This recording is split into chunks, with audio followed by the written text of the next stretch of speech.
This is the brand new Sony 16-25 f2.8 G lens. This is kind of the perfect walking around lens. It's small and compact and half the price of the 16-35 f2.8 G Master Mark II. It fills a very specific niche though.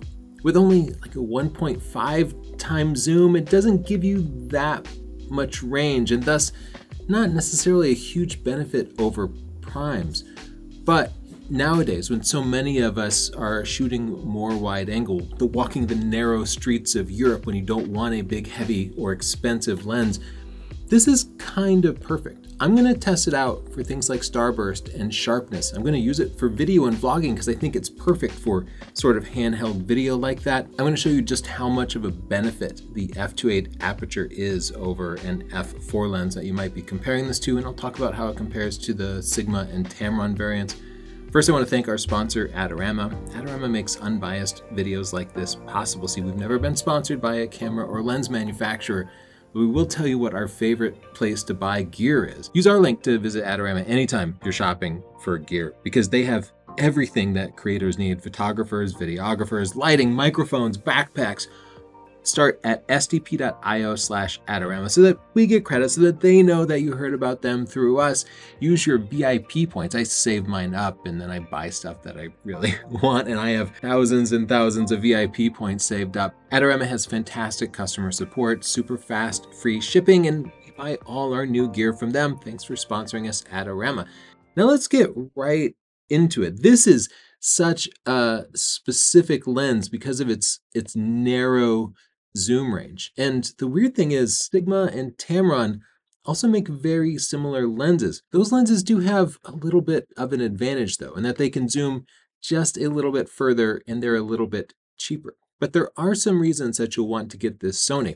The Tamron and Sigma versions of this are also small and lightweight, but Sony really prides themselves on making the smallest and lightest weight lenses. So you guessed it, this is a little bit smaller and a little bit lighter. One that's really important to me as somebody who enjoys the experience of photography is this aperture range. I love being able to dial in the aperture before I pick my camera up, and it's the aperture that I'm adjusting more than any other camera setting. Of course, you can adjust the aperture on the Sigma and Tamron lenses, but you're doing it with the dial in the back of the camera. And if you're shooting video and you want to adjust the aperture on the fly, you can declick it so it works nice and smooth. It's kind of like every new Sony lens is also a cinema lens, and that's great for people like me who are also shooting video. Sony's really the only manufacturer that really thinks about hybrid shooters like myself who shoot both video and stills, and every lens is kind of good for both purposes. The build quality feels good. Everything is nice and smooth, but it's not as weather sealed as you would get from the G Master lenses, and in the past I have found they can suck up some moisture and maybe get a little bit more dust.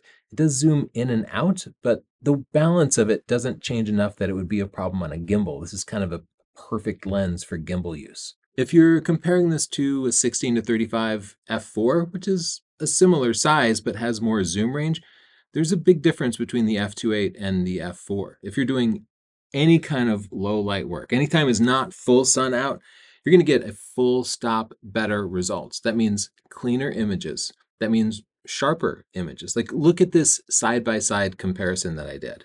Here's the difference one stop makes in low light. Let's zoom in on this map. At f4, you're at ISO 3200 in these conditions, not super dark, but this word here is completely unreadable. At f2.8, you can see Frankfurt is now completely legible. This is a huge difference because f2.8 is actually gathering twice as much light.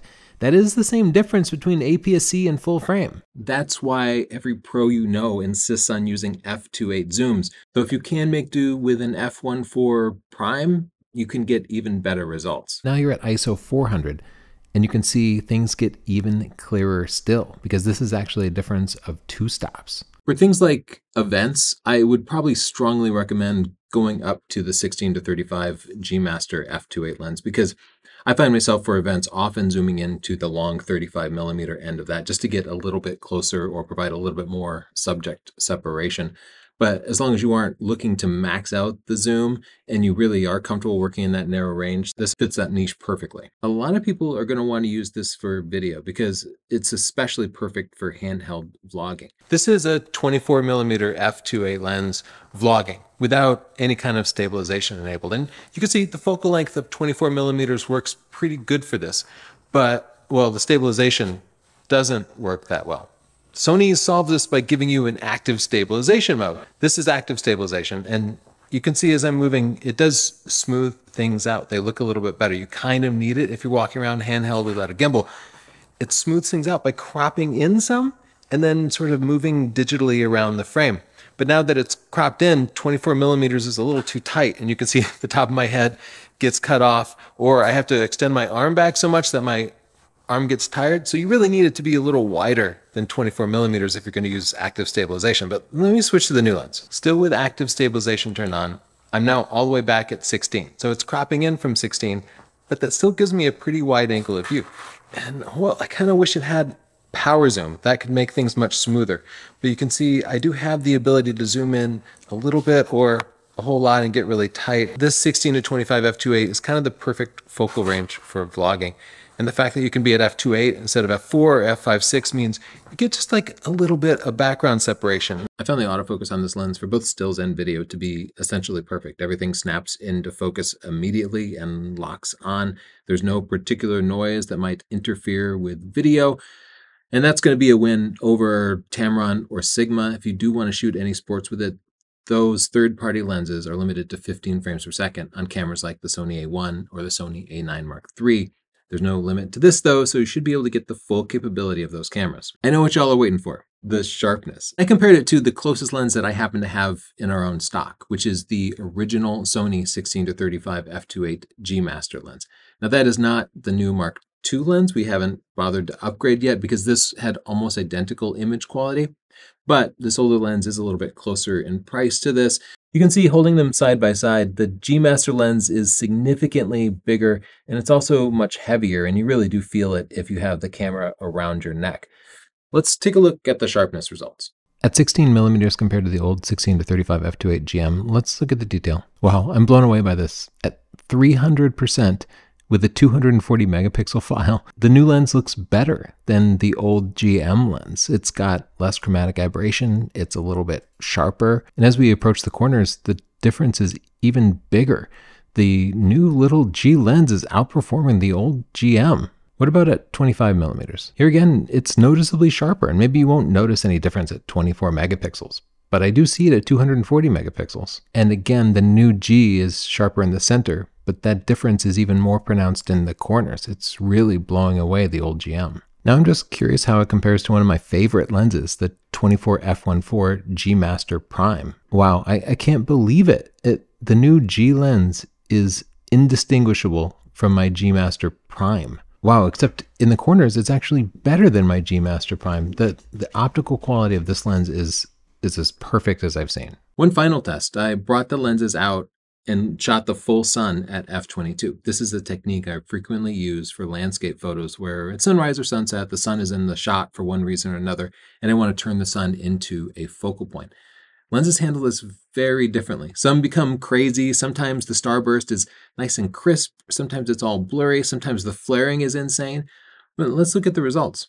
At 25mm, the new G lens on the right is crisper and cleaner than the old Sony 16-35 GM. Same holds true at 16mm. This is an amazing landscape lens for sunrises and sunsets. So I'm pretty blown away by the quality of this lens. Like Sony's G lenses are essentially professional grade sharpness and contrast and chromatic aberration. Like the optical quality is perfect, and it really exceeds everything I've ever seen from Sigma and Tamron. The 1.5 times zoom is pretty limiting on this.